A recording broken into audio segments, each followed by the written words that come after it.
विभूषितकरान् नवनीरदाभात् पीताम्बरादण्डबिम्बफलाधरोष्ठात् पूर्णेन्दुसुन्दरमुखादरविन्दनेत्रात् कृष्णात् परं किमपि तत्त्वमहं न जाने। ध्यानाभ्यासवशीकतेन मनसा तन्निर्गुणं निष्क्रियम् ज्योतिषिंसनयोगिनो यदि परं पश्यन्ति पश्यन्ति ते। अस्माकं तु तदेव लोचनचमत्काराय भूयाच्चिरम् कालिन्दी पुरिमेषु यत्किमपि नीलं भावति। श्रीहरि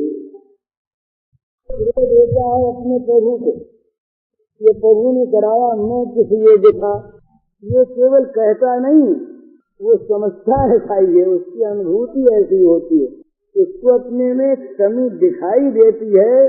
कमी केवल कहने के बाद नहीं होती। तो वो कहता है कि मैं तो भव सागर में डूबा हुआ, तो इसलिए साधक भक्त जो है ये बहुत काल तक वृद्धावस्था में भी वही श्रवण कीर्तन, वही काम, श्रवणम कीर्तनम विष्णु स्मरणम पाद सेवनम अर्चनम वंदनम दास्यम सत्यमात्म निवेदनम, यही काम सिद्धावस्था साधनावस्था में ये इनके जीवन के साधन है। सिद्धावस्था में ये इनका स्वरूप है, स्वभाव। सनकादि क्या करते हैं, नारद दिन भर क्या किया करते हैं, भगवान व्यास क्या करते हैं, शंकराचार्य ने जीवन भर क्या किया, दूसरा काम ही नहीं, केवल भगवत गुण श्रवण मनन निधि ध्यासन, उसी में डूबे रहना। बोले इसका तो फल मिल गया तो क्या करें, उसको छोड़ दें। वो नाव थोड़ी है कि जिसको पार करके छोड़ दिया। ये तो भगवान के नाम गुण का चिंतन स्मरण मनन, ये तो जीवन का जीवन है। तो ये बहुत काल तक करने के बाद इन्हें भाव प्राप्त होता। भाव दो तरह के होते हैं, एक होता है प्रेम का अंकुर जो उसे भाव कहते हैं, और एक प्रेम की जो 7वीं दशा होती है उसे भाव कहते हैं। दोनों में थोड़ा अंतर है। तो कहते हैं कि प्रेम की जो प्रथम अवस्था है, प्रेमयुक्त प्रथमावस्था भाव इत्यभिधीयते सात्विका स्वल्प मात्रासु रक्तरासु पुलकादय। कहते हैं प्रेम की प्रथमावस्था का नाम भाव है। भाव का उदय होने पर भाववान भक्त में थोड़े मात्रा में अश्रुपुलकादि सात्विक विकार उत्पन्न होने लगते हैं। पर केवल अश्रुपुलक ही हो जाए, इसी से कोई ये न समझ ले कि भक्ति प्राप्त हो गई है। कमजोर प्राणियों में भी बात बात में आंसू आते हैं। किसी का स्वभाव ऐसा होता है कि किसी भी बात को सुनकर कांप जाता है। तो अश्रुकंप दो तरह के होते हैं। एक अश्रुकंप होते हैं भाव जनित, एक होते हैं नैसर्गिक स्नाविक दौर्बल्य को लेकर। तो जहाँ स्नाविक दौर्बल्य है उसका नाम भाव नहीं है, तो उसको सात्विक विकार नहीं मानना चाहिए।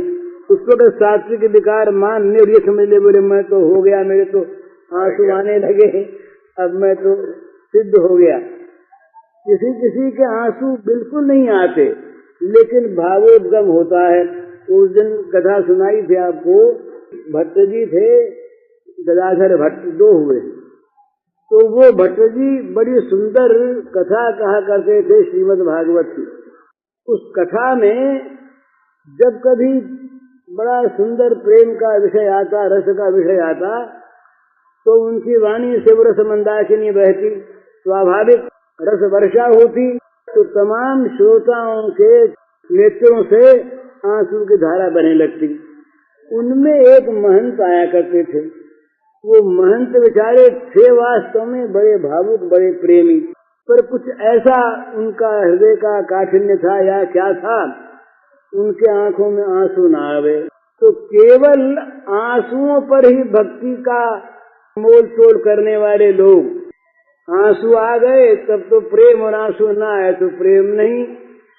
आंसुओं पर भक्ति को आंकने वाले लोग जो थे वो उन विचारों का उपहास करने लगे।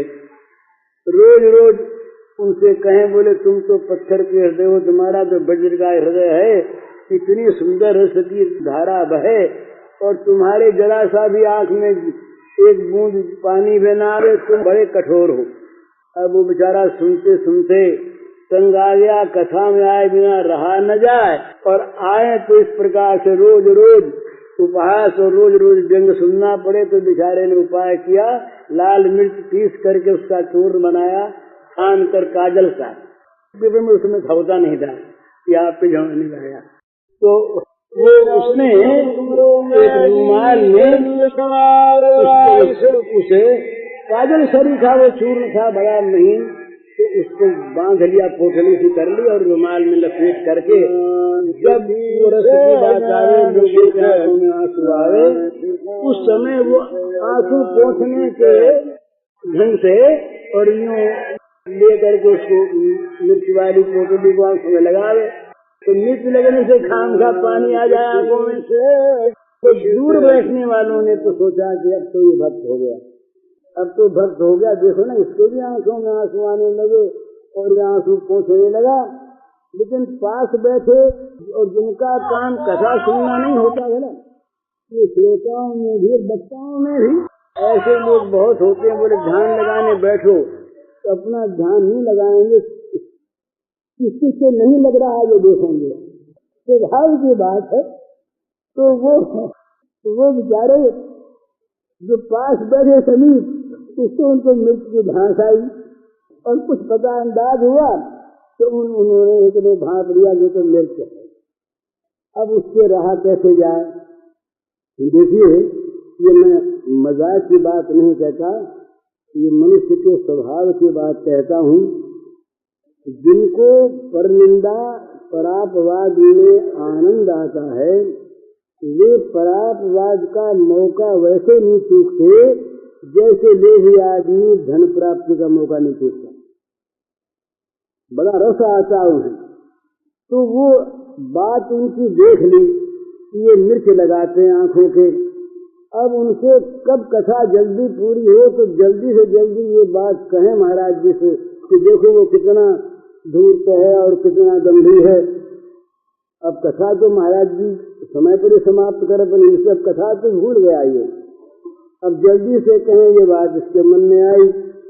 कथा समाप्त हुई, कथा समाप्त हुई तो बस ये जब सब लोग गए तो बैठा रहा। तो भरजी ने पूछा, भाई क्यों बैठे हो, बताओ। बोले महाराज बहुत देर से बैठा हूँ, एक बड़ी जरूरी बात कहनी। इतनी जरूरी बात है कि वो सबके सामने कहना तो ठीक नहीं, लेकिन आपको सावधान करना बड़ी जरूरी बात है। भरजी ने कहा कि क्या सावधान करेंगे, क्या? तो बोले आप बड़े भोले आदमी हैं, कथा में सब लोग आते हैं, क्या सभी कथा सुनने आते हैं, सभी अच्छे लोग आते हैं? तो भरजी ने कहा कि सभी अच्छे आते हैं, कथा सुनने को खराब आदमी क्यों आवेगा? अरे भगवान कथा सुनने सभी अच्छे आते हैं, कोई बुरा नहीं आता। मेरे आपको पता नहीं, बोले हमें तो महंत आता है, तो बड़े अच्छे आदमी हैं। बड़े अच्छे आदमी क्या है, मैं तो पास बैठता हूँ उनके, वो आंखों में उनके आंसू आते नहीं। इतने दम्भी आदमी हैं, इतने धूर्त हैं कि मिर्च पीस करके ले आए लाल और उसको आंखों में लगाने लगे पानी आने के लिए। तो भट्ट जी का भाव बदला। भट्ट जी ने कहा, ऐसा तुमने आंख से देखा? बोले हाँ देखा तो सही, तभी तो कह रहा हूँ। बोले तुमने बड़ा उपकार किया, तुमने तो आज भट्ट जी की महिमा मेरे सामने मिल के सुना दी। हाय हाय, मैं तो सुनता था कि जिन आंखों में प्रेम के आंसू न आने, उन आंखों में धूल डालनी चाहिए। बड़े बड़े मुट्ठी डालिए किन आंखों में धूल, और भट्ट जी तो मीठे लगाते हैं। इतने बड़े भक्त, इतने बड़े प्रेमी, राम राम, मैं तो दर्शन करने जाऊंगा अभी उनके। कहाँ तो चुगली करने आया। अब ये अपनी अपनी आंख की बात, भाव की बात। भट्ट जी तो उठे और सीधे महंत जी के यहाँ पहुंचे। ये पीछे पीछे जा देखे क्या होता है। महंत जी के पास जाकर के दूर से दंडवत करने लगे। महंत जी महाराज प्रणाम, मैं बड़ा अज्ञानी था, मैंने आपको समझा नहीं। इतने बड़े महात्मा आप हैं, मैंने मेरे ध्यान में बात नहीं आई थी अब तक। मैं भी विचारों का होश उड़ गए कि शायद हमारी वही पोल खुली होगी। पोल तो खुली थी पर देखने वाले की आंख दूसरी थी। कहा महाराज मैं जिन प्रणाम किया कैसे क्या बात हुई? तो बोले महाराज मैं कथा में बांटता था, लोगों को सुनाया करता था कि जिन आंखों में प्रेमाश्रु नहीं आते वे आंखें फूट जाए, उन आंखों में धूल डाल दी जाए, ये बड़ा अच्छा है। पर मैंने तो कभी आज तक अपनी आंख में धूल डाली नहीं। आज मुझे पता लगा कि आपके आंसू नहीं आते इसलिए आपने आंखों में मिठगार के दंड दिया उनको। इतने बड़े महात्मा, मुझे आपका परिचय नहीं था महाराज, मैं तो चरण धूल लेने आया। सचमुच आज उनके आंसू की धारा बह चली, मुझे आंसू की धारा बह चली आज। तो ये बात तो ये थी कि बात चली थी इस पर कि आंसू आने से ही कोई भक्ति का ठीक ठीक प्रमाण हो जाए सो बात नहीं, लेकिन भगवान के नाम में भगवान में जिनको प्रियता होती है ये स्वाभाविक बात है। वाग गदगदा द्रवत चित्तम एवं बत स्वप्रिय नाम कीर्तिया जाचानुरागो दुर्त चित्त उच्चैः हसत्कथा रौदित रोचगाय।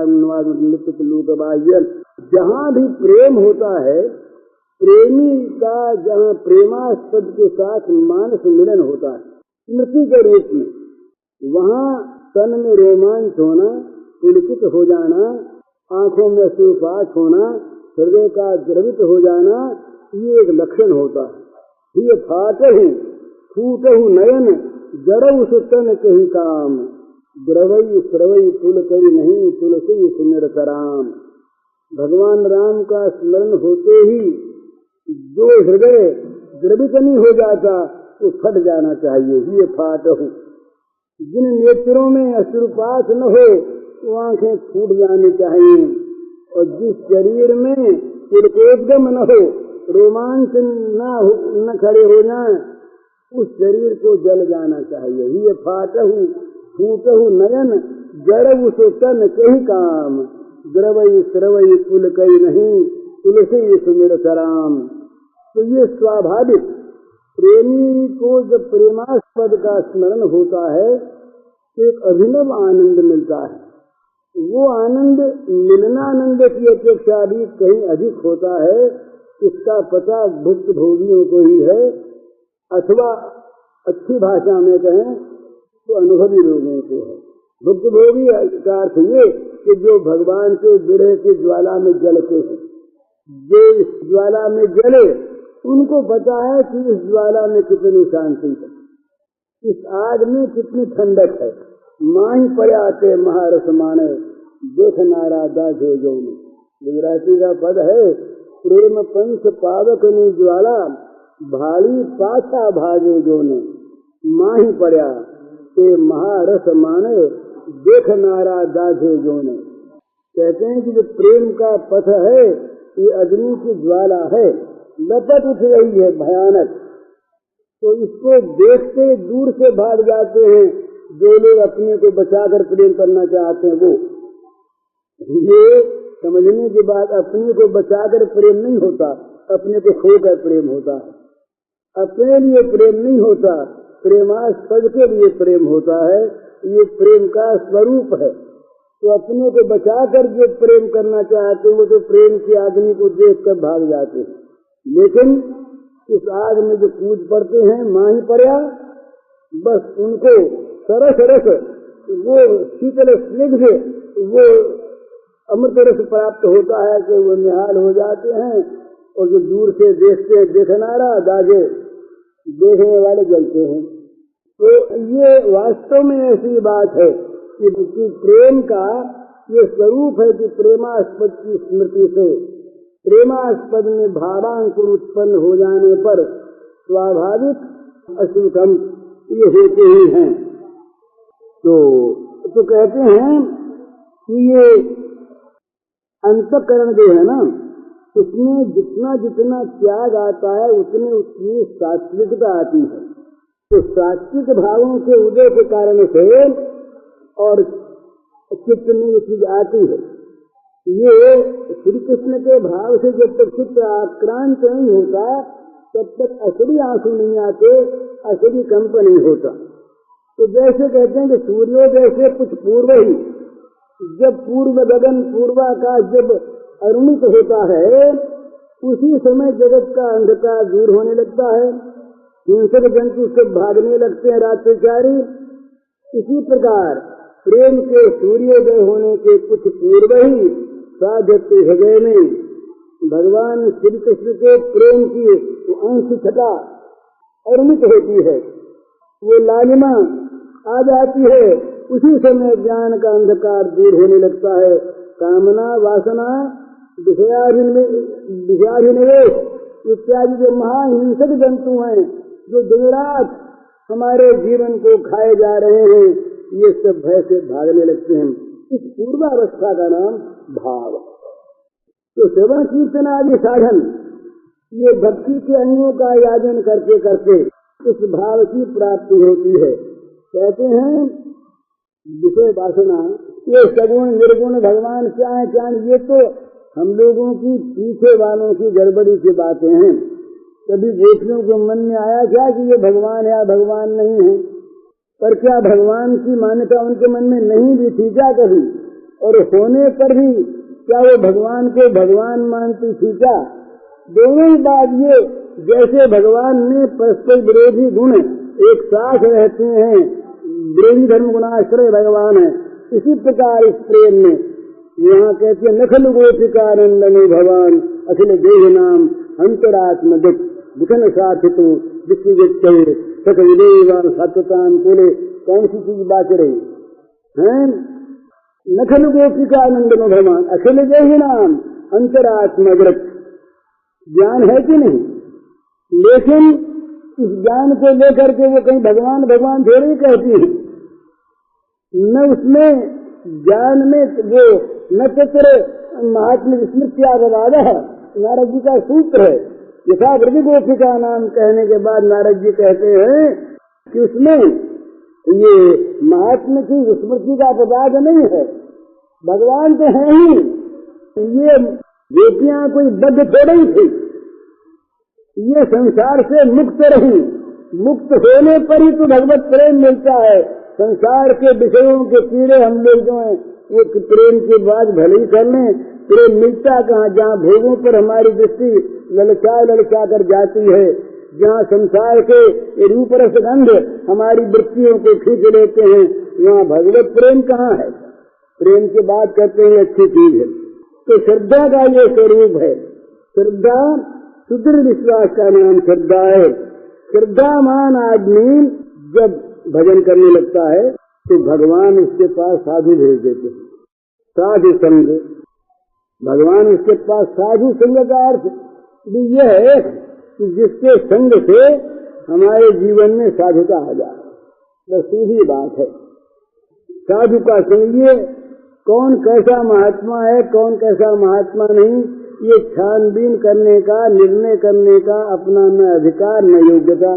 क्या पता लगे कौन कैसा है कि सुसंवेद जो वस्तु है, किसने आत्म साक्षात्कार किया, किसको भगवान रोज जीतते हैं? क्या पता जो कैसा रोज जी से झूठ बोलता हो, और क्या पता जो कहे नहीं उसके साथ भगवान रहते हो? कौन जानता है इस बात को? तो ये तो पता लगना सहज नहीं, लेकिन एक पता है, वो अपनी कसौटी है। जिसके संग से, जिसकी बातों को मानने से हमारे जीवन में दैवी संपत्ति का उदय हो जाए, हमारे जीवन में साधुता आ जाए, असाधुता मरने लगे, तो समझना चाहिए कि साधु संग हो रहा है। साधु संग का ठीक ठीक लक्षण है भगवान की ओर जीवन की प्रवृत्ति हो जाना, भजन होने लगना। साधु संग का अर्थ है भजन होने लगना। और जिस साधु संग से भजन नहीं होता, साधु श्रद्धा तथा साधु संगत भजन क्रिया, साधु संग होने पर और भजन न हो, भजन छूट जाए और किसी काम में मन लग जाए तो समझना चाहिए कि चाहे वो साधु होंगे और हमने साधु संग नहीं किया, हमको साधु संग नहीं मिला। साधु संग अगर मिलता तो भगवान के भजन में हमारी रुचि होती, भजन में मन लगता, भजन रूपी साधन हमारे जीवन में आ जाता, भजन बनता। बोले साहब भजन अभी तो जब बिल्कुल शुद्ध हो जाएगा तब भजन बनेगा।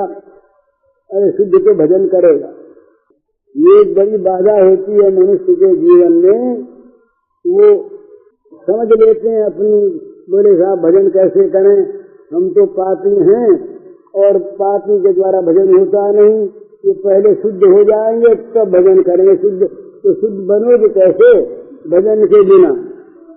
वो तो भजन करने पर सुदुराचार है अति, वहाँ पर वो दुराचारी है ही, छूटा थोड़ा ही है।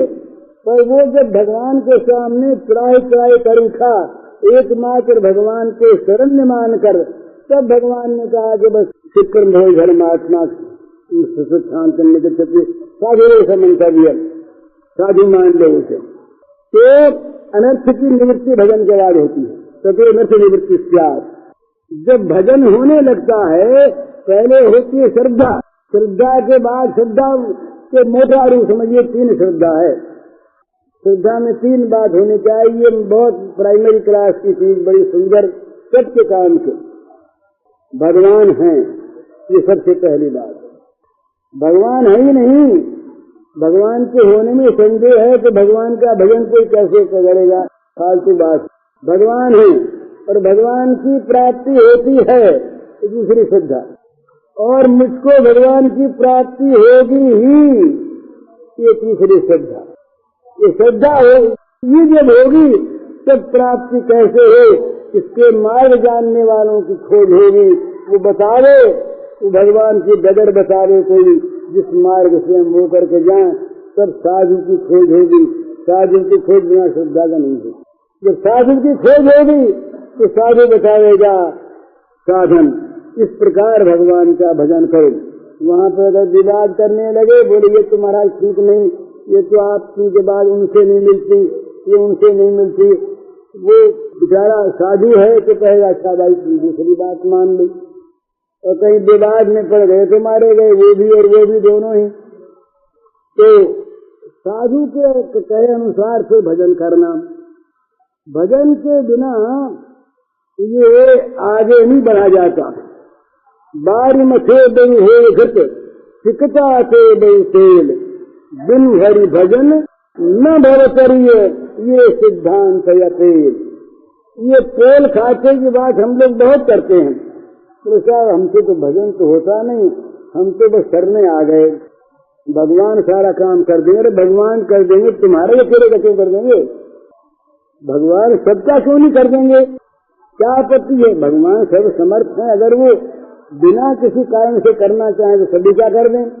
और भगवान की आंख में चाहे तो भगवान जानते हैं, वहाँ के अकल्याण कल्याण हरि में कल्याण भी खुद बन रहे, जीव खुद बन रहे, भोक्ता स्वयं, भोग स्वयं, वो सब कुछ वही है। उनकी आंख में तो वो एक ही अनेक बने रम रहे हैं। एक ओम बहुत श्याम, एक आंखें में रमत है, खेलने के मन में आगे तो लगे खेलने, तो उनकी आंख तो उनके पास रही। हमारी आंख जो है, हमारी आंख से जो हम दुख सुख पाते हैं, जीव हैं और जीव हैं, तो ऐसी अवस्था में हमको भजन से भागना और भजन में ये मन में समझना कि ये तो हमसे तो होगा नहीं। तो रोटी कैसे खाते हैं, सोते कैसे हैं, कमाने जाते कैसे हैं, ये सारे काम तो होते हैं।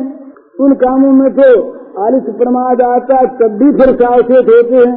और केवल भजन में मानने के इसमें तो हम असमर्थ हैं, और सारे कामों बड़े समर्थ, और उनके लिए न मालूम क्या क्या उद्योग करते हैं। मामूली उद्योग करता है कि आदमी संसार की वस्तुओं को प्राप्त करने के लिए कितना चिंता करता है, कितना परिश्रम करता है, कितना आयास होता है, कितनी खुशामदें होती हैं, कितना झूठ बोलता है, न मालूम कहाँ कहाँ जाता है, क्या क्या करता है।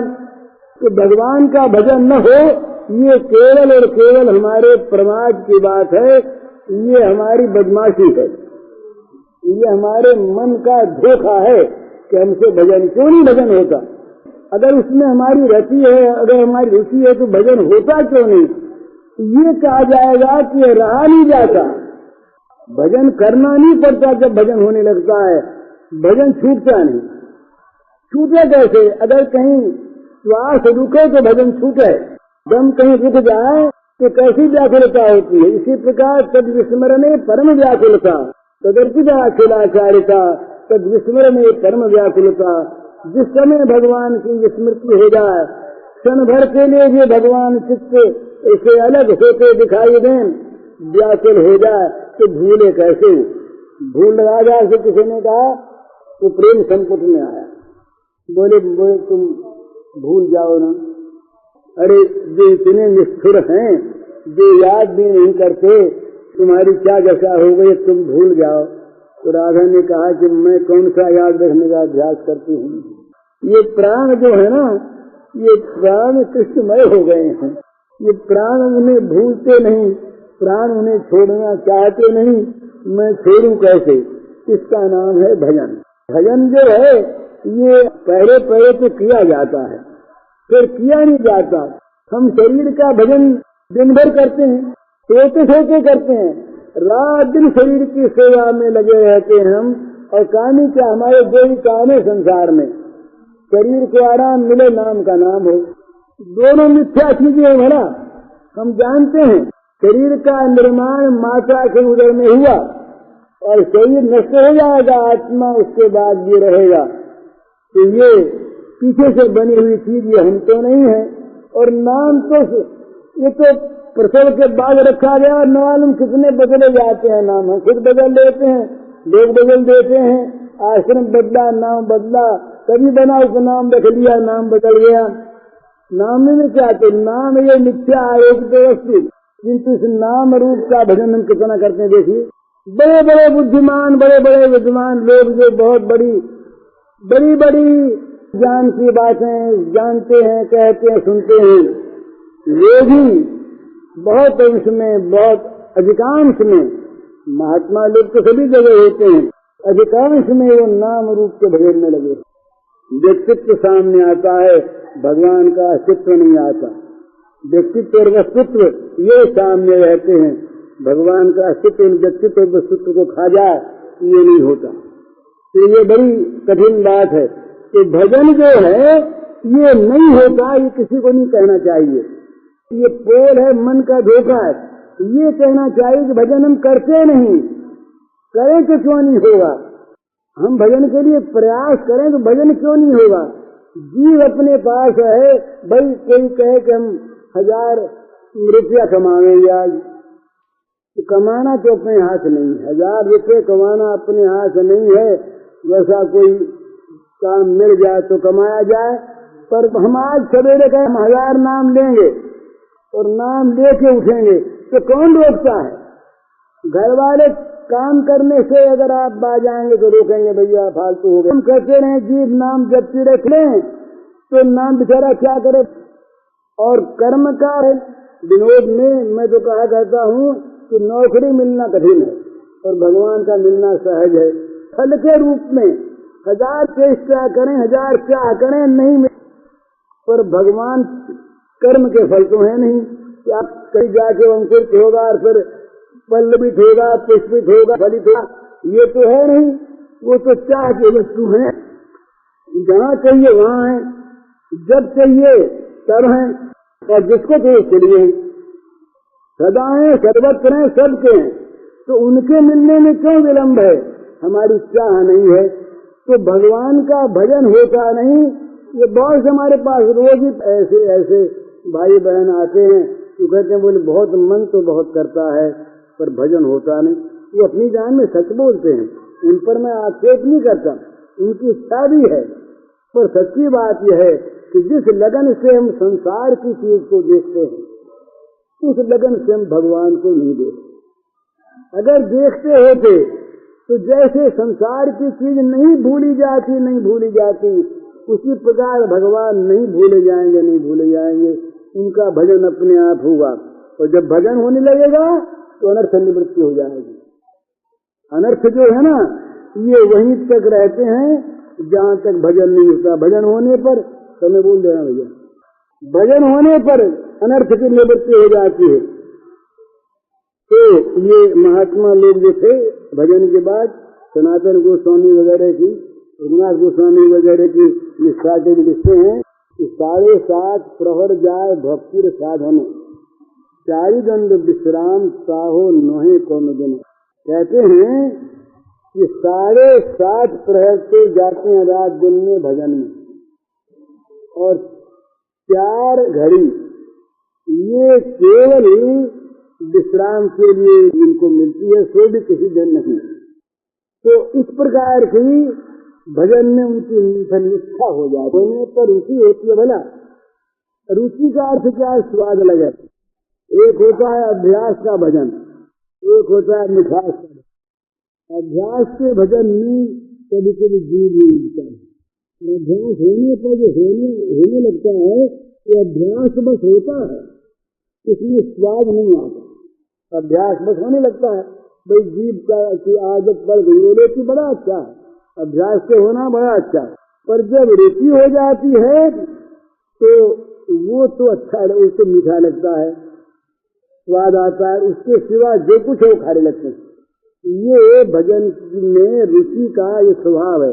नामे रुचि, चैतन्य महाप्रभु ने कहा नामे रुचि जीवे गया वैष्णव सेवन, यह छाड़ा और नहीं जाने सनातन। सारे उपदेश करने के पश्चात उपदेश का निचोड़ बताते हुए महाप्रभु ने कहा सनातन से कि इन 3 के अतिरिक्त और के साधन होगा, उसे हम नहीं जानते। क्या क्या? नामे रुचि, जीवे दया और वैष्णव सेवन। नाम में रुचि हो, जीवों पर दया हो और भक्तों का संग हो। इनसे परे और कुछ है वो साधन होता होगा, हम नहीं जानते। तो भजन में रुचि होने पर क्या होगा कि वो भजन में इतना रस आवेगा। कहीं से नाम सुनाई दे, नाम दूर से सुनाई दे दिया श्री कृष्ण का, और वो पागल हो, दूर से नाम सुनते ही पागल हो। कृष्ण नाम जबते सुनो ये माई, तो हम भूली री भवन हो तो बावरी भई री। क्या बात है, क्यों बावरी हो गई? कृष्ण तो बोले कृष्ण नाम ऐसा ही है। वो नाम जब कान में आया, बस वो हृदय को आंदोलित करके और ऐसा उसमें रममान हो गया कि बस जगत विस्मृत हो गया। भूली री भवन हो तो बावरी भई उन्मत्त। यही बात इसमें है। एवं स्वप्रिय नाम कीर्त, स्वप्रिय नाम कीर्तिया जाता अनुरागो द्रुत चित्त उच्च तथा आरोग्य रूपी गायन उन्मादवत नृत्य थी लोकवाह्य। लोग क्या कहेंगे, ये परवाह किसको है? फिर कोई कुछ भी कहे, क्या भी कहे, ये नाच लोग दिखाने का नहीं होता। जिस कीर्तन में कीर्तनकारी नाचता है, ये देखता हुआ कि लोग देखते हैं कि नहीं देखते।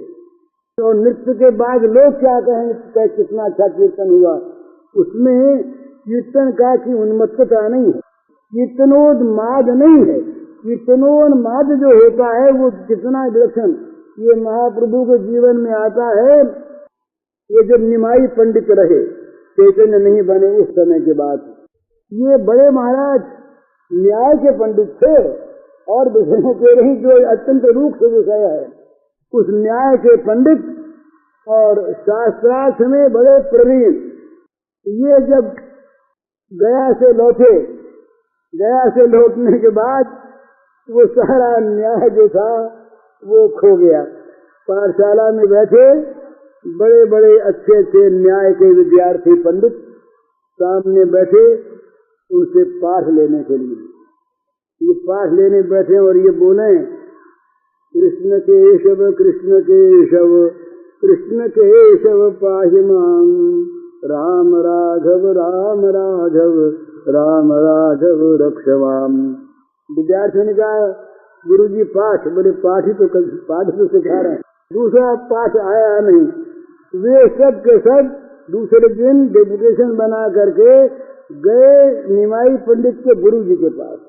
शिकायत करने के महाराज हम तो पढ़ने जाते हैं और वो तो यूं करते हैं। तो उनको बुलाया, बोले निमाई क्या बात, ऐसी बात? बोले हमारा ऐसी बात तो ऐसी। बोला ख्याल रखना। ऐसा ख्याल रखेंगे। अब ख्याल रखने क्या है, वहां तो बदल गए ना, वहां तो वो दूसरी चीज हो गई, वो फिर पाठशाला बंद हो गई। तो क्या हुआ फिर इनका, ये कीर्तन करते, तो जिस मोहल्ले से कीर्तन होता, जिस मोहल्ले में होता, उस मोहल्ले से विद्वान न्याय के पंडितों ने निकलना बंद कर दिया। पंडितों ने सभा करके देखा कि तो बड़ी बदनामी हो रही है, हम इतने बड़े प्रौढ़ पंडित और हम कहीं उनके सामने नाचते हुए के सामने निकल जाए, हम नाचने लगे। दूसरे पंडित हमारी हंसी करते हैं, इतने बड़े पंडित हो गए उस छोकरे के साथ नाचने लगे, तो जरा शर्म आती है। तो पंडितों ने उस मार्ग से निकलना बंद कर दिया। तो ये उनके नृत्य का नाम तो हम भी रहते हैं, और हम ही पागल नहीं होते, दूसरा जहां से पागल होगा। तो हमारा नाम दूसरा, वो सुप्रिय नाम कीर्त्या, उनका जो नाम था उस नाम में वो निष्ठा थी, वो नाम उनके प्रियतम का नाम था, उस नाम में उन्माद था, उस नाम में रस की धारा बहती थी, उस नाम में नाम का मद था। बस जहां तक वो मद की धारा पहुंची वहां तक सुनने वाले सब के सब उन्मत्त हो गए। ये नाम की निष्ठा। निष्ठा के बाद क्या होता है, आसक्ति हो जाती है। बस यही रागात्मिका रागानुगा भक्ति का मूल है, भगवान में आसक्ति। सा परानुरक्ति ईश्वरे, सांडिल्य जी ने कहा भगवान में आसक्ति। एक होता आसक्ति का भजन, एक होता है समझदारी का भजन। समझदारी का भजन वो निष्काम भी होता है, वो ज्ञान का भजन भी होता है, अंतकर्म की शुद्धि का कारण भी होता है, वहाँ विचार का नाम भी भजन है, वो सब ठीक है, किसी का विरोध नहीं। पर ये जो आसक्ति का भजन है, इसमें तो प्राण हृदय आसक्त हो जाते हैं, उसमें फंस जाता है मन।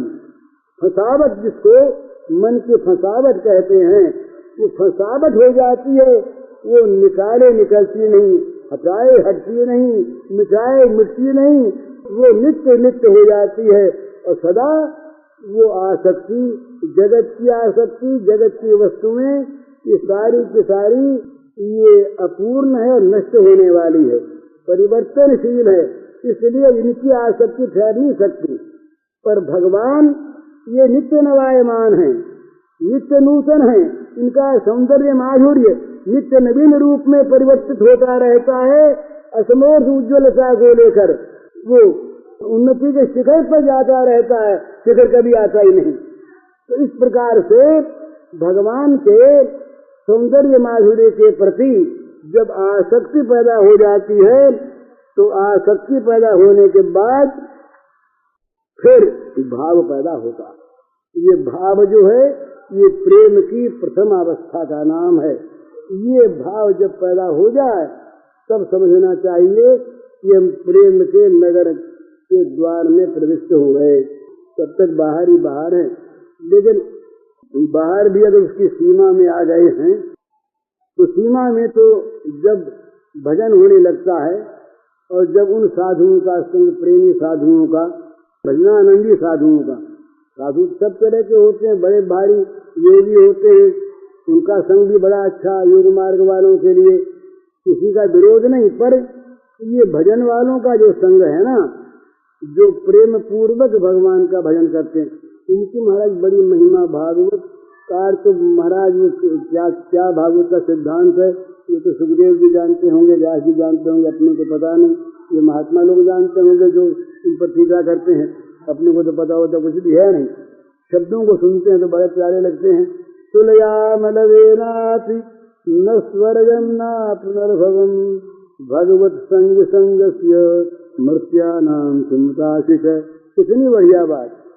वो कहते हैं कि किसी भगवत प्रेमी का संग मिल जाए, भगवान के साथी का साथ, भगवान में जो आसक्त फंसा हुआ भगवान में, उसका कहीं संग मिल जाए, और कितनी देर के लिए मिले, लवे नाथ, लव मात्र के समय के लिए भगवान के सैली का संग मिलता हो, और कोई कहे कि इस संग को छोड़ो, तुम बदले में मर्त्यलोक का राज्य ले लो। बोले छुट, ये फालतू बात करते हो। बोले अच्छा स्वर्ग का, बोले स्वर्ग की बात भी सुनने लायक नहीं। अरे बोले अपवर्ग ले लो, मोक्ष, पुनर्भव ले लो, मोक्ष। बोले ले कैसे, तुम्हारी इस अपवर्ग, अभी इस पुनर्भव के साथ हमारे उसकी तुलना ही नहीं होती, दो जात की चीज है। उस एक नवमात्र का जो प्रेमी का संग है उसके साथ तुलना नहीं होती तुम्हारे इस अपुनर्भव की, तो लेने के बाद तो दूर रही। दो चीज समान हो तब तो कहते ये लोगे कि ये लोगे, तो सोचना है। तो यहाँ तो सोचने की बात नहीं। तो ये भगवत प्रेम का बड़ा महात्म, उस प्रेम के कारण से ही भगवान दामोदर बने। अपने उदर में भगवान ने रस्सी बंधाई और ये रस्सी को भी कटार किया, इसीलिए रस्सी की वंदना की। स्कंद पुराण में दामोदराष्टक, उसमें रस्सी के दामने नमोस्तु दामने, नमोस्तु दामने कह करके दाम की उस रस्सी की स्तुति की है। वो रस्सी भी महाभाग्यवती कि जो भगवान के